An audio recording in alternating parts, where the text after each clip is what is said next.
எப்படிம்மா அவரு வராம இருப்பாரு? எனக்கு என்னமோ நம்பிக்கை இல்லை சக்தி. உன் மனசு கஷ்டப்படக்கூடாதுன்னு தான் நான் அங்க வந்து நின்னேன். ஆனா எனக்கு சிவா சாரை பத்தி நல்லா தெரியும். அந்த ஃபேமிலியிலேயே சிவா சாரோட கேரக்டர் தான் ரொம்ப நல்ல கேரக்டர். எனக்கும் நீ சொல்ற மாதிரி தான் அவர் ஏதோ ஒரு ப்ராப்ளத்துல மாட்டியிருப்பாருன்னு தோணுது. ரொம்ப நாளைக்கு அப்புறம் என் பொண்ணோட வாழ்க்கையில இப்பதான் ஒரு விழுகாலம் வந்திருக்குன்னு அதை நினைச்சு சந்தோஷப்பட்டுக்கிட்டு இருந்தேன்.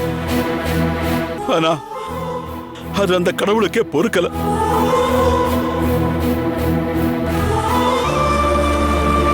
நேத்து நம்ம வீடு தேடி வந்து இவ என்னோட சக்தி முறைப்படி கோவில வச்சு இவளுக்கு நான் தாலி கட்டுறேன், என் வீட்டுக்கு நான் மருமகளா கூட்டிட்டு போறேன்னு சொன்னாரு.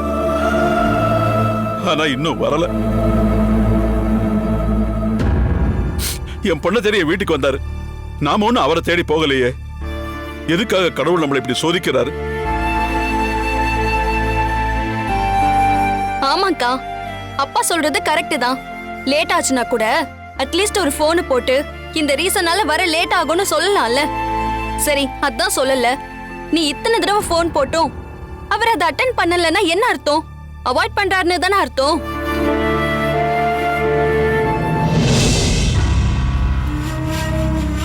பாவம் இந்த பொண்ணு காலையிலிருந்து மாலையும் கழுத்துமா கோயிலே நிக்குது. ஆனா தாலி கட்ட மாப்பிள்ளை இன்னும் வரலன்னு பூசாரி சொல்லிக்கிட்டு இருந்தாரு. எனக்கு தெரிஞ்சு பொண்ணுகிட்ட ஏதாவது ஒரு குறை இருந்திருக்கும்.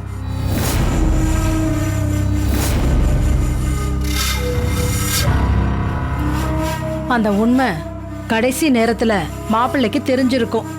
அதான் சொல்லாம கொல்லாம ஓடி போயிருந்திருப்பான். ஹலோ, உங்களுக்கு எல்லாம் வேற வேலையே இல்லையா?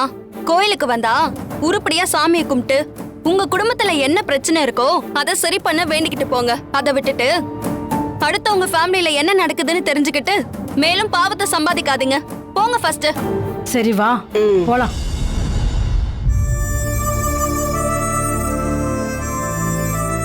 சிவா சார், எதுவுமே வேண்டான்னு என் வாழ்க்கையே வெறுத்து போய் நான் உண்டு என் வேலை உண்டுன்னு தனியா தானே இருந்தேன். ஆனா நீங்களே தேடி வந்து அவ்வளவு அன்பை கொடுத்து இப்படி என்ன அனாதையா தவிக்க விட்டீங்களே சார்.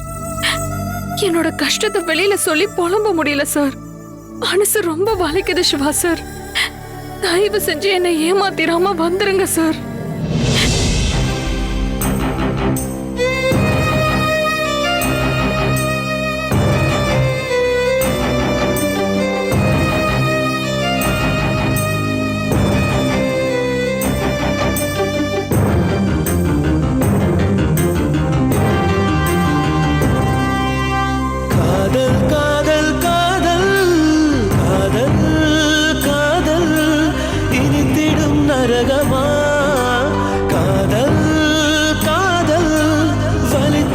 சொர்க்கமா கண்களில் பொங்கும் நீரில் காட்சியும் மறைந்து போகும்.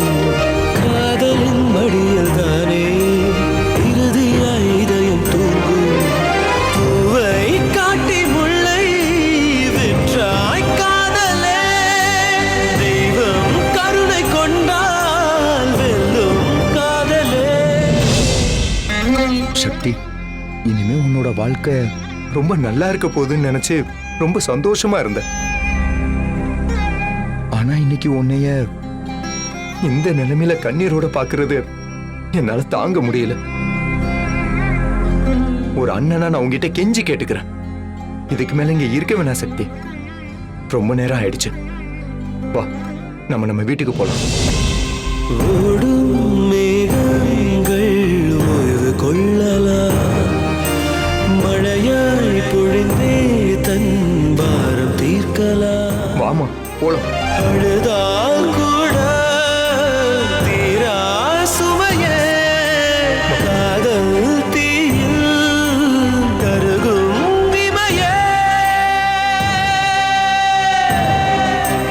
காதல் காதல் இனித்திடும் நரகமா, காதல் காதல் பலித்திடும் சொர்க்கமா. கண்களில் பொங்கும் நீரில் காட்சியும் மறைந்து போகும்.